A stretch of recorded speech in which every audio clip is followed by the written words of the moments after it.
આજે વૈશાખ વદ ત્રીજ છે, ગુરુવાર છે.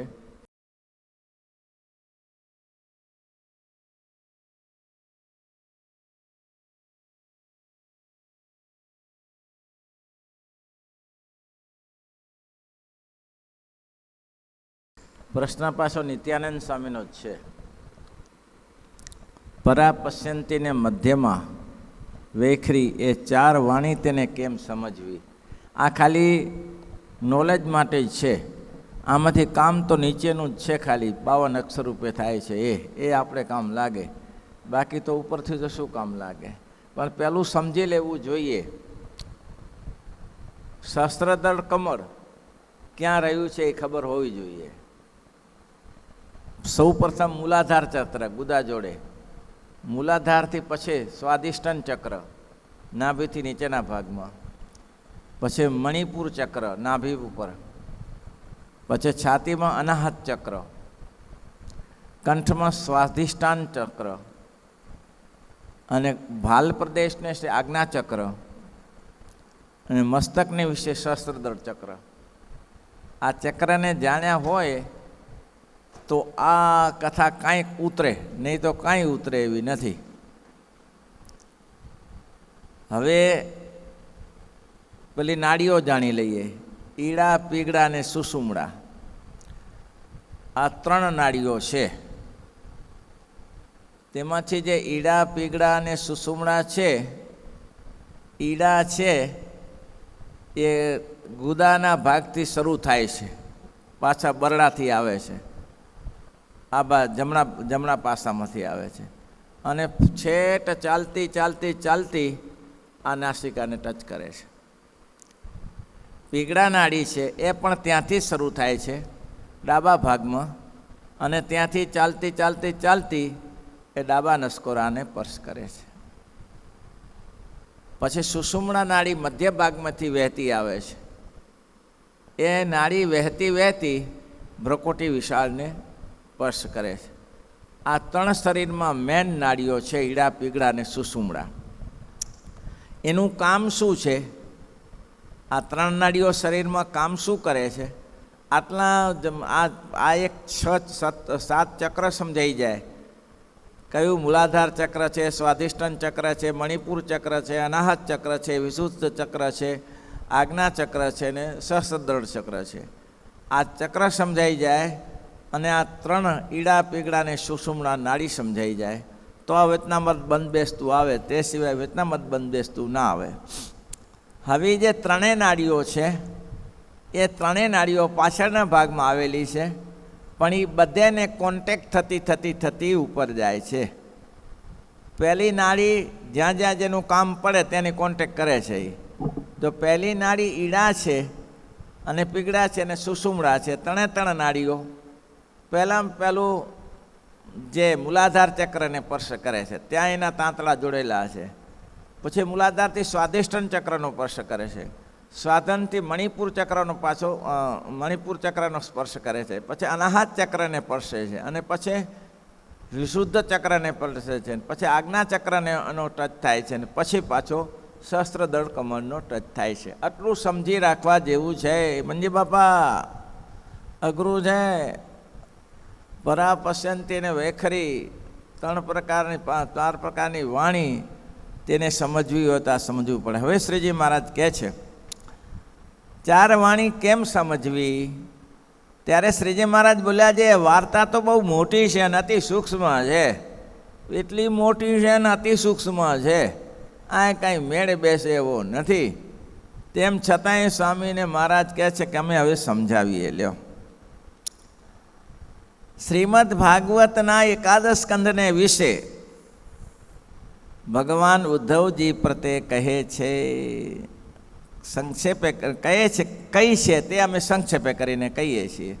શાસ્ત્રનું રહસ્ય એવું છે, શાસ્ત્ર કોઈ વક્તા કોઈ દિવસ પોતે એમ નહીં કે હું તમને આનું જ્ઞાન આપું, એમ નહીં કે જે ઉપર કયું છે હું તમને કહું છું. પાર્વતીજીએ પ્રશ્ન પૂછ્યો, પ્રભુને કહ્યું કે મહારાજ કરી લેવા જેવું શું છે? ત્યારે શિવજીએ પાર્વતીજીને કહ્યું उमा कहूँ मैं अनुभवय अपना, उमा कहूँ मैं अनुभवय अपना, सतहरि भजन जगत सब सपना, सतहरि भजन જગત સબ સપના. પછી પાર્વતીજીએ કીધું પૂછે એવું પ્રશ્ન. પાર્વતીજીએ પ્રશ્ન પૂછ્યો રઘુપતિ પ્રસંગા. પૂછે એવું પ્રશ્ન, ભગવાનના સંબંધી પ્રશ્ન પૂછો, ભગવાનના ચરિત્ર સંભળાવો. ત્યારે શિવજીએ કહ્યું કે દેવી હું તને સમજાવું ને તું કરે એના કરતાં હું તને એક વાત કહું. ઋષિ ભારદ્વાજ અને જે અગસ્ત્ય મુનિએ જે ચર્ચા કરી છે એ ચર્ચા હું તમને સમજાવી દઉં એટલે કથા પૂરી થઈ જશે. સત્સંગી ભૂષણમાં બ્રહ્માનંદ સ્વામીનો અને વ્યાપકેશનો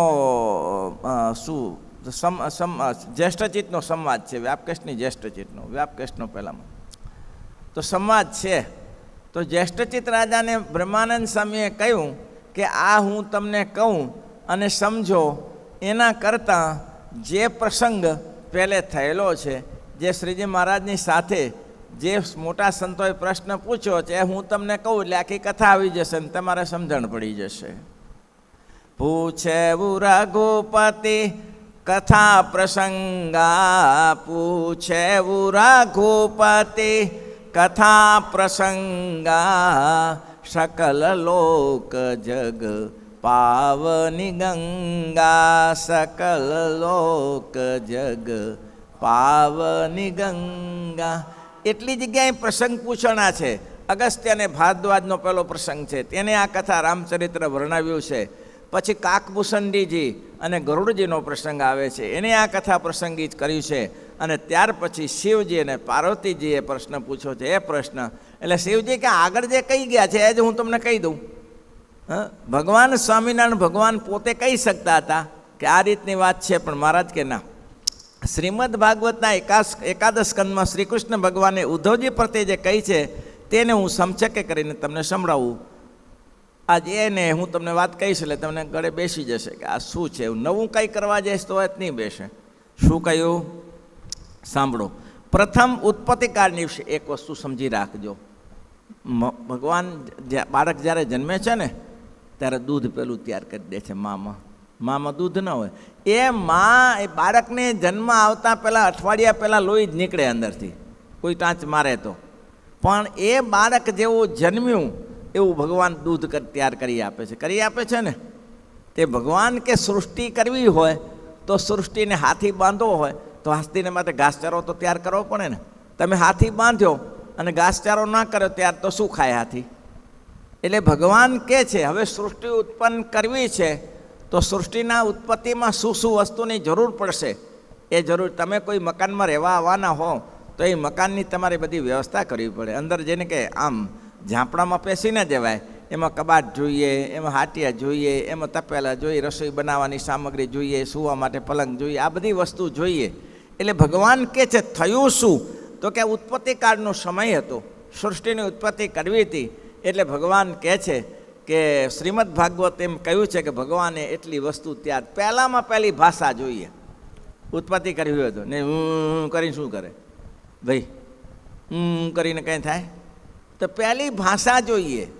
તો ભાષાના માધ્યમ વગર તો એકબીજાને કોન્ટેક્ટ થાય ને. આપણે જુઓ ને આ બીજા દેશમાં આપણે હેરાન થઈએ છીએ, બીજી જગ્યાએ ભાષા ઉડિયા ભાષા બોલતા હતા, આપણે કંઈક ફાવી નહીં આવે. તે ફાવી ઉડિયામાં ફાવી કંઈ આપણે તામિલ ને તેલંગુમાં શું ફાવીએ? અને એ લોકો અહીંયા માથા જ ખંજોરે ને આપણી ભાષામાં ગુજરાતમાં. ભાઈ આ શું ગડબડ કરે છે ને તે એવું જ લાગે ને બીજું શું દેખાય ત્યારે એને. પણ પોતે પોતાની ભાષાને જાણી શકે. એટલે શાશ્વત ભાષા બધી જ ભાષા આમાંથી ઉત્પન્ન થાય. પછી ઓડિયા હોય, તેલુગુ હોય, તૈલ હોય, જે હોય તે. પણ મૂળાક્ષર બતાવી દીધા. મૂળાક્ષર બધેમાં હશે. મૂળાક્ષર કયા? 52 અક્ષર દરેકમાં હોય. દરેક ભાષામાં 52 અક્ષર હશે. એના ઉપરથી તમે વિકાસ કરો. અને એ 52 અક્ષર આવ્યા ક્યાંથી? પછી અંગ્રેજી હોય, ગુજરાતી હોય, મરાઠી હોય, પણ 52 અક્ષર આવ્યા ક્યાંથી? તો મહારાજ કે ઉત્પત્તિ કાલે ભગવાને એને આ અક્ષર રચી આપ્યા, એને કહેવાય 52 અક્ષર. તો કહીએ તે સાંભળો. પ્રથમ ઉત્પત્તિ કાળને વિશે પુરુષોત્તમ ભગવાન જે તે વૈરાજ પુરુષના મસ્તકને વિશે રહ્યું જે સહસ્ર દળ કમળ. આ નીચેની વાત નથી, આપણા સુધીની વાત નથી. ક્યાંનું સ્ટેજ છે? ઉપરનું ચોથું સ્ટેજ છે. પહેલું પરબ્રહ્મ પુરુષોત્તમ નારાયણ, અક્ષર બ્રહ્મ, પછી મહાપુરુષ મામાયા, પ્રધાન પુરુષ પ્રધાન માયા, એના પછી વૈરાજ પુરુષ છે. ત્યાંથી સૃષ્ટિ. વૈરાજ પુરુષ કેમ સૃષ્ટિ કેમ કરે? ઉપરવાળાને કેમ ના કીધું? ઉપરવાળા તો આખા બ્રહ્માંડ ઉઠાવે છે. પ્રકૃતિ પુરુષને મહાપુરુષ તો આખી બ્રહ્માંડની રચના કરે. પછી આ એરિયાને સાચવાની જવાબદારી, ઉત્પત્તિની જવાબદારી આમની છે. કોની? અનંત કોટી બ્રહ્માંડોમાંથી આને એક બ્રહ્માંડ હાંચવાનું છે. કોને? વિરાટ પુરુષને. એટલે જે બ્રહ્માંડ હાંચવાનું હતું એમાં તેની વ્યવસ્થા કરી આપી કે તમારે આટલી વસ્તુની જરૂર પડશે. તો શું કર્યું? વિરાજ પુરુષના મસ્તકની વિશે રહ્યું જે સહસ્રદળનું કમળ, તેને વિશે પ્રવેશ કરીને અક્ષરાત્મક એવો જે નાદ તેને કરતા હવા. મેં કીધું ને વાણી જોઈએ પેલી. વાણી વગર કાંઈ ન થાય. કોઈ પણ કાર્ય કરવું હોય તો વાણીનું માધ્યમ જોશે, ભાષાનું માધ્યમ જોશે. તો સૌ પ્રથમ બાળકને આ જોઈએ. ખોરાક તો જોઈએ પણ માધ્યમ કંઈક જોઈએ. તો શું માધ્યમ લાયા? સાદ. અક્ષરાત્મક એવો જે નાદ તે કરતા હવા. પછી તે નાદ, હવે મેં કહ્યું હતું ને, પછી તે નાદ, ત્યાં નાદ થઈ ગયો. સહસ્રદળમાં નાદ થયો. નાદ તે કરતા હવા તે સુષુમ્ના માર્ગે કરીને તે વિરાટ પુરુષના નાભિકંદ પ્રત્યે વ્યાપીને મહાપાણી સહિતકો ક્યાં ઉતર્યો? હવે સુષુમ્ના નાડી દ્વારા ક્યાં ગયો? નાભી દ્વારા. એટલે કયું પુરુષ આવ્યું ત્યાં? મણિપુર ચક્ર. મણિપુર ચક્રમાં આવ્યો. એ ત્યાં એને કોન્ટેક્ટ કર્યો. સુષુમ્ના નાડીને અહીંયા એને નાદ આપી દીધો. બ્રહ્મરંધ્રમાં નાદ આપી દીધો. હવે નાદ આપ્યા પછી એ નાદને, જેમ કે તમે ઇલેક્ટ્રિસિટી ઉત્પન્ન કરી, મને નામ ભૂલાઈ ગયું જેને ઇલેક્ટ્રિસિટી ઉત્પન્ન કરી હોય તેને, પછી હું જાણા કે ઇલેક્ટ્રિસિટી ઉત્પન્ન તો થઈ, પણ હવે આગળ એનો પ્રવાહ કેવી રીતે લઈ જવો? ભાઈ, ઇલેક્ટ્રિસિટી ઉત્પન્ન થઈ, પ્રવાહ લઈ કેવી રીતે જાઓ? એને શું કરીએ તો પ્રવાહ જાય? એના માટે મૂંઝાણા. તે ઘણા કાળ મથ્યા અને પછી કંટાળ્યા. પૈસા તો હતા, સિક્કા તો હતા, પણ પછી કંટાળ્યા કે આને આગળ વધારવું કેવી રીતે? એટલે જે અગ્નિ ઇલેક્ટ્રિક ઉત્પન્ન કરી તેને ફેંક્યા એના ઉપર ફેંક્યા કે આને કરવું શું હવે, આગળ લઈ કેમ જવું? અને ફેંક્યા એટલે ચોંટી ગયા. એટલે એને ખબર પડી કે હા, આનાથી આગળ જશે. હા, એના તાર બનાવ્યા. પછી એ જે મટીરિયલ હતું એના તાર બનાવ્યા, અને તાર બનાવીને પછી આગળ ખેંચાવ્યું. ઘણા વર્ષો વીતી ગયા છે. આ તો નવી, અત્યારે આપણે જલસા કરી, પંખા ચાલુ કરીને બેઠા છીએ, એસી ચાલુ કરીને બેઠા છીએ. જ્યારે શરૂઆતમાં તો ગાભા નીકળી ગયા છે ને, ક્યાંથી ક્યાં લઈ જવું, ક્યાંથી ક્યાં લઈ જવું. એક સામાન્ય ગુરુકુળ કરવું હોય તો 17 વાના કરવો પડતો હોય. આખી નવી સૃષ્ટિ કરવી પડતી હતી. કેટલી મજૂરી કરવી પડતી હશે, તારે ઠેકાણું પડતું હશે. પછી કે અક્ષરાત્મા તેવો જે નાદ તેને કરતા આવા. પછી તે નાદ જે તે સુષુમ્ના માર્ગે કરીને તે વિરાટ પુરુષના નાભિકંદ પર તે વ્યાપીને ત્યાં વ્યાપ્યો. નાભિકંદમાં ત્યાં વ્યાપ્યોથી ઠેકાણું નહીં, પછી એને આગળ તો લઈ જવું પડે પાછો. એટલે કે નાભિકંદમાં વ્યાપીને મહાપ્રાણે સહિત થકો ત્યાંથી ઊંચો વૃદ્ધિને પામતો ઊંચો ઉઠ્યો. ત્યાંથી આગળ આવ્યો. નાભી ઉપર કયું ચક્ર આવે છે? મૂલાધાર નીચે ગયું અનાહત ચક્ર. અહીં અનાહત ચક્ર ઉપર વધ્યો, વધીને પામતો. તેણે કરીને વિરાટ પુરુષનું જે નાભી પદ્મ તે ઊંધું હતું, આમ હતું. વિરાટ પુરુષનું નાભી કમળ આમ ઊંધું હતું. હવે નાદ ગયો, અવાજ થાય, ખડભડાટ તો થાય ને, કંઈ અવાજ થાય એટલે એવો ભયંકર અવાજ થયો. એટલે અવાજને કારણે જે ઊંધું જે પદ્મ હતું એ ફટ દઈને સીધું થઈ ગયું, હવડું થઈ ગયું. જે કમળ ઊંધું હતું ને એ નાદ એવો ભયંકર થયો કે નાદના કારણે ભલભલા હલી જાય. જેમ પાણીનો પ્રવાહ વધે તો મોટા મોટા ઝાડવા હલાવી નાખે ને, એમ નાભી કમળ નીચું જ રહે. આપણે બધાને નાભી કમળ નીચું જ છે. નાભી કમળ છે ને, આપણે નીચું જ છે. એ ઉર્ધ્વ રહેતા યોગ્યો જેને અધર કરી શકે, બાકી આપણું કામ નથી. તે આટલું કીધા પછી એ મારા છેલ્લે કહેશે પાછા નીચેના પ્રસંગમાં કે આ કામ આ જોગ્યોનું છે, આપણું નથી. જે નાભી પદ્મ જે ઊંધું હતું તે હવળું થઈ ગયું. કદમી છે નાભી પદ્મ અધોમુખ હતું તે ઉર્ધ્વમુખ થતું હોવું. એવી રીતે વિરાટ પુરુષના નાભિકન્ય વિશે જે નાદ થયો, કયો નાદ થયો? નાદ કમળ જ્યારે હવડું થયું ત્યારે નાદ થયો, અવાજ વગર તો થાય નહીં ને. એ નાદને પરાવાણી કહીએ. આટલું કહ્યું. પરાવાણી એને કહેવાય. કેમ પરાવાણી? શું કરવા જરૂર હતી? મેં કીધું કોઈ પણ ભાષા સિવાય ચાલે એવું નથી. અને પરાવાણી નાનું છોકરું હોય તો કાકા મામા કહી શકે? છોકરું જન્મેલું હોય તો શું કરે? પેલું તો રડતા શીખે. એ રડવાનો નાદ આવ્યો ને. ઓમકાર છે. ઓમકાર જોયો ને તમે? કેટલા શબ્દ આવે? અ ઈ ઓમ, ચાર શબ્દ. ઉપર મીંડું આવે. ઉપર શું આવે? આમ અર્ધાકાર કરી મીંડું કરેલું. ઓમકારમાં જોજો કરેલું છે ને. એ શું બતાવે? કે શરૂઆતમાં આ જ શબ્દ નીકળે, હું જેટલો શબ્દ નીકળે, બીજું ના નહીં. બાળક કાંઈ બીજું લાંબુ ના બોલી શકે તમને. પછી એ નાદ થયો, એ ઊંકારનો નાદ થયો, બાળકે કર્યો, ઊંકારનો નાદ કર્યો. એ ઊંકારના નાદમાંથી પછી સ્પષ્ટ ધીમે ધીમે અક્ષરો સ્પષ્ટ થતા જાય. તે સિવાય પણ જે ઊંકારનો નાદ થયો એ આ લૌકિકમાં નહીં, આ જે ઉપર ઉત્પત્તિ સમયે જે અધોમુખ જે કમળ હતું તે ઉર્ધ્વમુખ કર્યું અને એનો જે નાદ ભયંકર થયો એનાથી ઉદ્મુખ થઈ ગયું, એને પરાવાણી કહીએ. અને પરાવાણી જોગ્યો સિવાય કોઈને ખબર પડતી નથી. જોગ્યો જ પરાવાણીને, જે ધ્યાનમાં જેને પ્રીતિ હોય, સમાધિનિષ્ઠ પુરુષો હોય, એ પરાવાણીને સાંભળી કહીએ. અને તે પરાવાણી કે છે, હવે જો મેં કીધું એ જ કહે છે, પરાવાણી જે તે વેદની ઉત્પત્તિને અર્થે પોતે ભગવાને બીજે રૂપે કરીને પ્રકાશી છે. કારણ શું છે? વેદ ઊભા કરવા છે. નિયમ નહીં ઘડાય, એક ભાષા જોશે. પછી નિયમ નહીં ઘડાય તો અતત થઈ જશે. થઈ જાય ને. આજે બી છોકરી છોકરાઓ બીજી સમાજમાં લગ્ન કરે છે ને અધધ થાય છે. ક્યારે છૂટાછેડા થાય ને આમાં થાય તેમ થાય, એનો કોઈ ધણી નથી. અને તમારા સમાજમાં લગ્ન કરો, એને સમાજવાળા બેઠા છે હરખું કરવા માટે, કાંઈનું સમાધાન કરી આપે. પણ પહેલાંનું કોણ સમાધાન કરે? એટલે પહેલી એમ કીધું કે એની આ પરાવાણી ઉત્પન્ન શેના? વેદની ઉત્પત્તિને અર્થે પહેલાં વેદ જોશે, કંટ્રોલિંગ પાવર જોશે. ગાડી બનાવતા પહેલાં એને ધ્યાન રાખવું જોઈએ કે બ્રેક ક્યાં મૂકવી છે, બ્રેક ક્યાં મૂકવી છે. બ્રેક ગાડીનું ટેરિંગ આગળ મૂકે ને બ્રેક પાછળ મૂકે ના ચાલે, એ સાથે જ મૂકવું પડે. તો સૃષ્ટિની ઉત્પત્તિની સાથે જ આ બ્રેકિંગ છે, વેદ છે. કેવી રીતે ખવાય, કેવી રીતે જોવાય, કેવી રીતે ફરાય, ક્યાં કોની સાથે ચર્ચા કરી, વેદની ભાષા છે બધી. વેદવાણી જોઈએ. એટલે કે છે કે એને શાના માટે કર્યું? બીજ રૂપે કરીને પ્રકાશી છે અને તેજના પ્રવાહ રૂપ જ છે. એમાં કંઈ સ્પષ્ટીકરણ ના થાય. પ્રવાહ રૂપે જો નહીં વાણી કઈ હોય એમાં તમે શું સમજી શકો? પ્રાણી શું સમજે? આ લાઇટનો પ્રકાશ પડે છે એની સાથે વાતો કરે, એ પ્રવાહ રૂપ જ છે. એની સાથે ચર્ચા ના કરી શકે. પંખો હોય તો અડી શકે, લાઇટને શું અડીને કરવાનું શું પાણીને? એટલા માટે પ્રવાહ રૂપ છે. ને અર્ધમાત્રા રૂપ છે. ઉપર છે ને ઓમકારમાં અર્ધમાત્રાનો જ અવાજ આવે, એમાં બીજો વાંધો ના. ગમે તે એવો જ અવાજ આવે ને.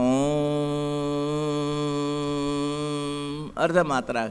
કોઈ ઓમ તમને લાગે કે મકાર જેવો ઉચ્ચાર થાય છે, ઓમ એટલે મકાર જેવો ઉચ્ચાર થાય છે, પણ કંઈ સમજાય નહીં તો મકાર જેવું છે. એટલે અર્ધમાત્રા રૂપ છે.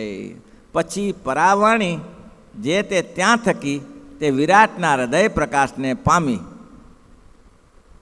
અનાહતમાં આવી જાય, અનાહત ચક્રમાં આવી જાય. હૃદય પ્રકાશ એટલે અનાહત ચક્ર. અનાહત ચક્રમાં આવી એટલે હૃદય પ્રકાશને પામી અને પશ્યંતી નામે થતી હવી.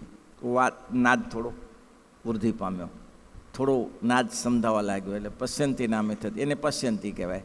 પશ્યંતી પેલી પરાવાણી કોઈને સમજાય નહીં. પસંતીમાં કંઈ કે કામ લોકો કરી શકે, જોગીઓ હો, આપણે નહીં. પશ્યંતી નામે થતી આવી અને ત્યાંથી કર્ણ પ્રદેશને પામીને મધ્યમાં નામે થતી આવી. ઉચ્ચારણ શરૂ થયો. ભાષા કરવી હોય તો કાંઈ ઉચ્ચારણ ધીમે ધીમે શરૂ થયો. એટલે કંઠ પ્રદેશની વિશે આવી, મધ્યમાં નામે થતી આવી. ત્યાંથી વિરાટના મુખને પામીને વૈખરી થઈ ગઈ. હવે તો સ્પષ્ટ ઉચ્ચારણ થવા આવ્યું ને, એટલે વૈખરી થઈ ગઈ. વૈખરી વાણી વૈશ્રી સંખ્યાને પામી અને વૈખરી સંજ્ઞાને પામી એટલે શું થયું? આ થયું. અકાર, ઉકાર, મકાર ત્રણ વર્ણ સ્પષ્ટ થયા.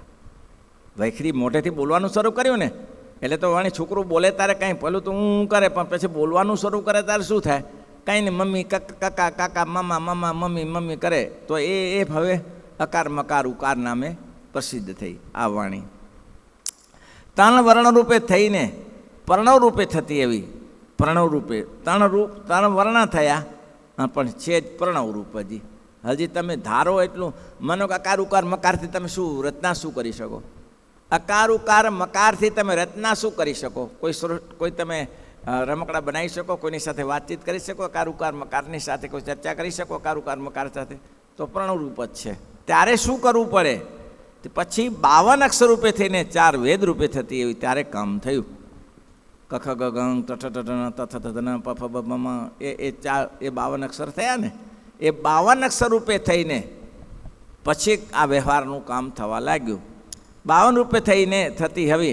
અને એવી રીતે વિરાટ પુરુષને વિશે પરાપસંતિ મધ્યાને વૈખરીએ 4 વાણી સમજવી. આ ચેપ્ટર આ રીતનું છે ભાઈ. સમજો તો એ ભલે, ન સમજો તો એ ભલે. આનાથી કે રોટલા ન મળે ભાઈ, આનાથી કે રોટલા તૈયાર થાય. આ તો વાણી છે, કેવી રીતે ઉત્પન્ન થયું મંથન કરો ત્યારે હાથમાં આવે, તે સિવાય હાથમાં ના આવે. આ થાય શું? અને કોને પડી છે કે આ 5-7 ચક્રને સમજે? અને પછી ઈડા પીગડા નાડી. મહારાજ કે અમે જંગલમાં બહુ ફર્યા, કોઈ પ્રશ્ન કરે ને ત્યારે પૂછીએ કે ઈડા પીગડા અને સુષુમ્ના નાડીની ઉત્પત્તિ બતાવો. તે હજી સુધી કોઈ એવો મળ્યો નથી કે ઈડા પીગડા અને સુષુપ્તની ઉત્પત્તિ અને સમાપ્તિ બતાવે કે ક્યાંથી શરૂ થાય છે અને ક્યાંથી નિરાશ થાય છે.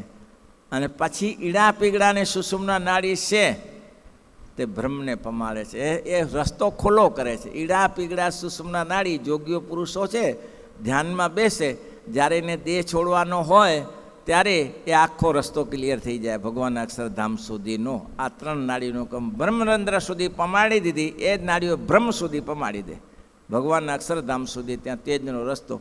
અને વચનામૃતમાં મહારાજે કહ્યું કે 2 પ્રકારે ભગવાનના ભક્ત ભગવાનના ધામમાં જાય છે. એક તો અર્ચી માર્ગે કરીને જાય છે ભગવાનના ધામમાં, અને બીજો વિહંગ માર્ગે જાય છે. અર્ચી માર્ગ, અર્ચી સમજો છો? અર્ચી અગ્નિની જાડા સીધી જ જાય ને આમ. અર્ચી માર્ગ એટલે ધુવાળો, આમ ધુવાળો, અગ્નિનો ધુવાળો ક્યાં જાય? આકાશમાં જ જાય ને.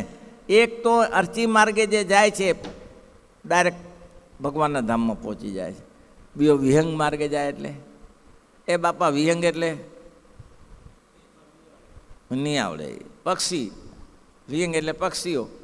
પક્ષીઓ સાંજે પોતે આખા દિવસે ચાર ચડ્યો, ચાર ચડીને પછી એ પક્ષીઓ પોતાના માળા ભેગા થાય. સાંજે થાય ને તો માળા ભેગા થાય એટલે ડાયરેક્ટ એક વૃક્ષમાંથી ઉપરીને પછી ડાયરેક્ટ જ માળા ભેગા થઈ જાય? તો કે ના, એ તો વૃક્ષ ઉપર વૃક્ષ ને પરત એમ સાંજ પડે ચાલતા થાય, આ ઝાડ ઉપરથી આ ઝાડ ઉપર આ ઝાડ પોતાના પ્રાપ્ય સ્થાને પહોંચી જાય ને.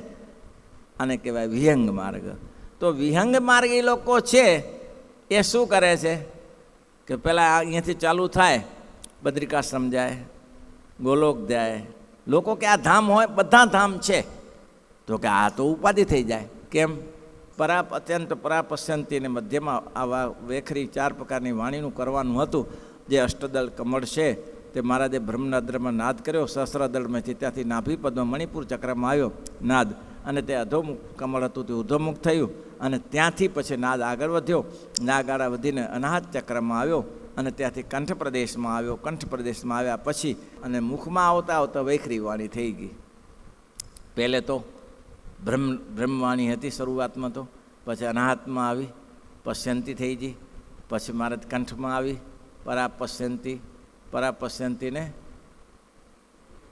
મધ્યમાં થઈ ગઈ. પછી ત્યાંથી મુખ ઉપર આવી એટલે વેખરી થઈ ગઈ. હવે ઉલટો ક્રમ પાછળ કાલે આવશે, એ સમજાય એવું છે. એ અઘરું નથી, અઘરું આટલું જ હતું. કાલનું ચેપ્ટર બહુ સારું છે કે કેવી રીતે આગળ વાણી વિસ્તાર થઈ આ મનુષ્ય જન્મમાં લાભ લેવા માટે. કાલે શ્રીપતિ, શ્રીધર